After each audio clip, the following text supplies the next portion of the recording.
मित्रों, क्या हमारा भाग्य जन्म से पहले ही लिखा होता है या यह हमारे कर्मों से निर्धारित होता है? मित्रों, भाग्य हमेशा से ही एक चर्चा का विषय रहा है। बहुत से लोग मानते हैं कि हमारा भाग्य हमारे जन्म से पहले ही निर्धारित हो जाता है, जबकि औरों का मानना है कि मनुष्य का कर्म ही उसका भाग्य निर्धारण करता है। भाग्य और कर्म को समझना इसलिए भी जरूरी है क्योंकि इससे आपको यह पता चलेगा कि मनुष्य पाप कर्म अपने पूर्व निर्धारित भाग्य के कारण करता है या वह अपने कर्मों से अपने भाग्य को बनाता बिगड़ता है। इस वीडियो में आप जानेंगे कि भाग्य और कर्म में अधिक शक्तिशाली कौन है और क्यों, और क्या वाकई भाग्य हमारे कर्मों से बनता है। इस विषय में गरुड़ पुराण, हिंदू धर्म ग्रंथों और आचार्य चाणक्य ने चाणक्य नीति में क्या बताया है, इसके साथ ही साथ मुस्लिम, ईसाई और अन्य धर्म में इस विषय पर क्या लिखा है, वह भी आप इस वीडियो में आगे देखेंगे। नमस्कार मित्रों, स्वागत है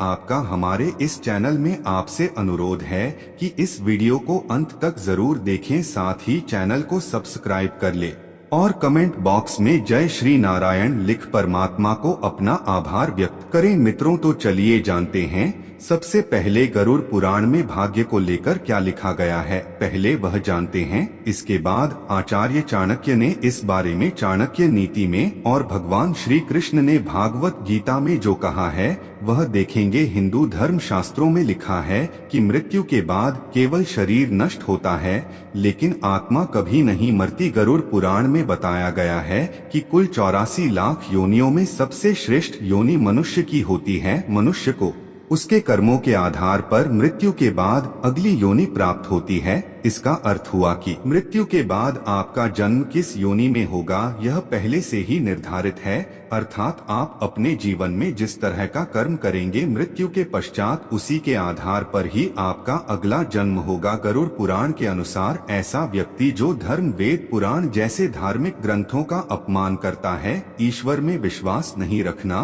और उनको अपशब्द कहता है, ऐसे नास्तिक व्यक्ति का अगला जन्म कुत्ते की योनि में होता है। जो लोग मित्र के रूप में शत्रु बने रहते हैं, पीठ पीछे धोखा देते हैं, उनका अगला जन्म इस धरती पर गिद्ध के रूप में होता है। अर्थात गरुड़ पुराण के अनुसार मनुष्य के द्वारा इस जीवन में जो कर्म किए जाते हैं उस आधार पर उसका अगला जीवन और उस नए जीवन में मिलने वाले कष्ट व्यक्ति के जन्म से पहले ही निर्धारित हो जाते हैं। मित्रों, आचार्य चाणक्य के अनुसार व्यक्ति अपने कर्मों से अपनी मृत्यु को भी प्रभावित कर सकता है।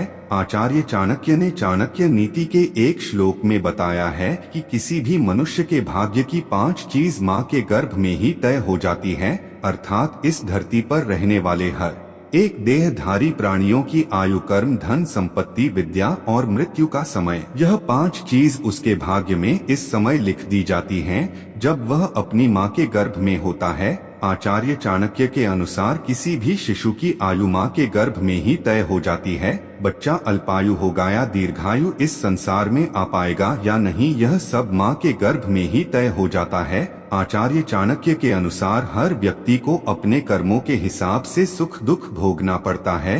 यह कर्म सिर्फ वर्तमान की नहीं बल्कि पिछले जन्म के भी होते हैं। लाखों प्रयास के बाद भी आपके अच्छे और बुरे का फैसला आपके कर्मों के आधार पर ही होता है। इस श्लोक के अनुसार माँ के पेट में ही यह निर्णय हो जाता है कि बच्चों के भाग्य में धन लाभ है या नहीं, बच्चा कहाँ तक पढ़ेगा, विद्या ग्रहण कर ली तो उसका सदुपयोग जीवन में कितना कर पाएगा, यह सभी बातें माँ के गर्भ में ही तय हो जाती हैं। मित्रों, आचार्य चाणक्य के अनुसार मनुष्य के जीवन में लगभग 1 बार मृत्यु का योग बनता है, जिसमें एक बार काल मृत्यु और बाकी अकाल मृत्यु होती है। अकाल मृत्यु को कर्म और भोग से बदला जा सकता है लेकिन काल मृत्यु को बदला नहीं जा सकता। मित्रों, आप जानते हैं कि इस विषय में भगवान श्री कृष्ण ने गीता में क्या कहा है। मित्रों, गीता में श्री कृष्ण ने बताया है कि मनुष्य का भाग्य किन चीजों से तय होता है। गीता के अनुसार मनुष्य अपने भाग्य का निर्माण खुद करता है।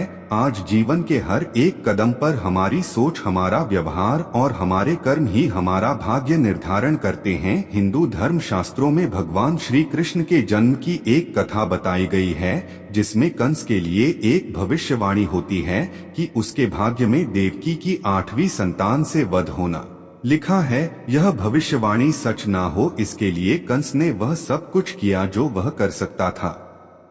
मित्रों, लेकिन अंत में कंस की मृत्यु उसके भाग्य के अनुसार माता देवकी के 8वीं संतान श्री कृष्ण द्वारा ही हुई। कंस को अपने भाग्य से बचने के लिए इतना सब कुछ करने की जरूरत नहीं थी, उसे सिर्फ अपना कर्म सुधारने की जरूरत थी जो उसके अधिकार में था। अगर वह अधर्म छोड़कर धर्म के मार्ग पर आगे बढ़ गया होता तो हो सकता था भगवान उसे क्षमादान दे देते, लेकिन वह अधर्म के मार्ग पर ही आगे बढ़ता गया और उन्हीं पाप कर्मों के कारण खुद ही मृत्यु को प्राप्त हुआ। मित्रों, सनातन धर्मशास्त्रों और पुराणों के अनुसार केवल कंस ही नहीं, इस संसार में जन्म लेने वाले हर प्राणी का भाग्य जन्म से पहले ही निश्चित होता है। कोई व्यक्ति कब जन्म लेगा, क्या करेगा और अपना पूरा जीवन कैसे व्यतीत करेगा, यह सब कुछ उसके जन्म से पहले ही निर्धारित होता है। इसके अनुरूप ही उसका अगला जन्म होता है। लेकिन इसका अर्थ यह नहीं है कि हम सब कुछ भाग्य पर ही छोड़ दे, क्योंकि भाग्य भी कर्म से बदला जा सकता है। हिंदू धर्म में भाग्य को प्रारब्ध कहते हैं। प्रारब्ध का मतलब है कि हमारा वर्तमान जीवन पिछले जन्मों में संचित किए गए सकारात्मक या नकारात्मक कर्मों का फल है। हिंदू पुराण कहते हैं कि हमारा भाग्य हमारे पिछले कर्मों से बनता है, परंतु यही भाग्य वर्तमान कर्मों से भी प्रभावित होता है। इसलिए हमें अपने कर्मों को सुधारने का प्रयास करना चाहिए और साथ में अपने भाग्य को भी स्वीकार करना चाहिए। जो अपने कर्म पर अपने भाग्य से ज्यादा विश्वास करते हैं, ईश्वर उनके कर्म को ही नीति में बदल देते हैं। मित्रों, इस दुनिया में कर्म को मानने वाले लोग कहते हैं भाग्य कुछ नहीं होता और भाग्यवादी लोग कहते हैं किस्मत में जो कुछ लिखा होगा वही होकर रहेगा। पर क्या आपने कभी सोचा है कि कर्म और भाग्य में श्रेष्ठ कौन है? भाग्य और कर्म में से कौन ज्यादा महत्वपूर्ण होता है? यह एक बहुत ही विवादास्पद और व्यक्तिगत प्रश्न है। मित्रों, भाग्य और कर्म को अच्छे से समझने के लिए पुराणों में एक कहानी का उल्लेख मिलता है। एक बार देवर्षि नारद जी बैकुंठ धाम गए। वहां उन्होंने भगवान विष्णु का नमन किया और नारद जी ने श्री हरि से कहा, प्रभु, पृथ्वी पर अब आपका प्रभाव कम हो रहा है। धर्म पर चलने वालों को कोई अच्छा फल नहीं मिल रहा है और जो पाप कर रहे हैं उनका भला हो रहा है। तब श्री हरि ने कहा, ऐसा नहीं है देवर्षि, जो भी हो रहा है सब नीति के जरिए हो रहा है। नारद बोले, मैं तो देखकर आ रहा हूँ पापियों को अच्छा फल मिल रहा है और भला करने वाले धर्म के रास्ते पर चलने वाले लोगों को बुरा फल मिल रहा है। भगवान ने कहा, कोई ऐसी घटना बताओ। नारद ने कहा, अभी मैं एक जंगल से आ रहा हूँ, वहाँ एक गाय दलदल में फंसी हुई थी, कोई उसे बचाने वाला नहीं था। तभी एक चोर उधर से गुजरा, गाय को फंसा हुआ देखकर भी नहीं रुका, वह उस पर पैर रखकर दलदल से निकल गया। आगे जाकर चोर को सोने की मोहरों से भरी एक थैली मिली। थोड़ी देर बाद वहाँ से एक वृद्ध साधु गुजरा, उसने उस गाय को बचाने की पूरी कोशिश की, पूरे शरीर का जोर लगाकर उस गाय को बचा लिया। लेकिन मैंने देखा कि गाय को दलदल से निकालने के बाद वह साधु आगे गया तो एक गड्ढे में गिर गया। प्रभु बताइए यह कौन सा न्याय है? नारद जी की बात सुनने के बाद प्रभु बोले, हैं नारद जी, जो चोर गाय पर पैर रखकर भाग गया था उसकी किस्मत में तो एक खजाना था, लेकिन उसके इस पाप के कारण उसे केवल कुछ मोहरे ही मिली। वही उस साधु को गड्ढे में इसलिए गिरना पड़ा क्योंकि उसके भाग्य में मृत्यु लिखी थी, लेकिन गाय को बचाने के कारण उसके पुण्य बढ़ गए और उसकी मृत्यु एक छोटी सी चोट में बदल गई। इंसान के कर्म से उसका भाग्य तय होता है। इंसान को कर्म करते रहना चाहिए क्योंकि कर्म से भाग्य बदला जा सकता है।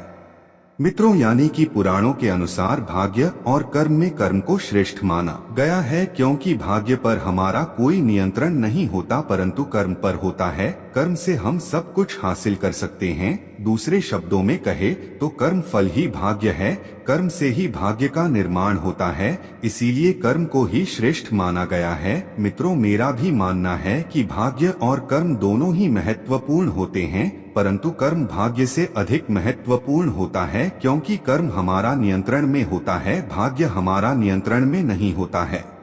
कर्म से हम अपना भाग्य सुधार सकते हैं, भाग्य से हम अपना कर्म सुधार नहीं सकते। यदि आप कड़ी मेहनत करके सफल होते हैं तो वह भी आपके कर्म के कारण ही होते हैं, यानी आपको कर्म करते रहना होगा। लेकिन अगर आप सब कुछ भाग्य पर छोड़ देंगे तो आप कभी सफल नहीं होंगे। मित्रों, भाग्य और कर्म पूरी तरह आपसे जुड़ा होता है। तो मित्रों, अगर आपको यह जानकारी अच्छी लगी हो तो इसे एक लाइक जरूर कर दे, साथ ही इसे अपने मित्रों बंधुओं के साथ शेयर जरूर करें। और हाँ मित्रों, आपके अनुसार कर्म और भाग्य में कौन बड़ा होना चाहिए, हमें कमेंट में जरूर बताएं। जय श्री कृष्ण।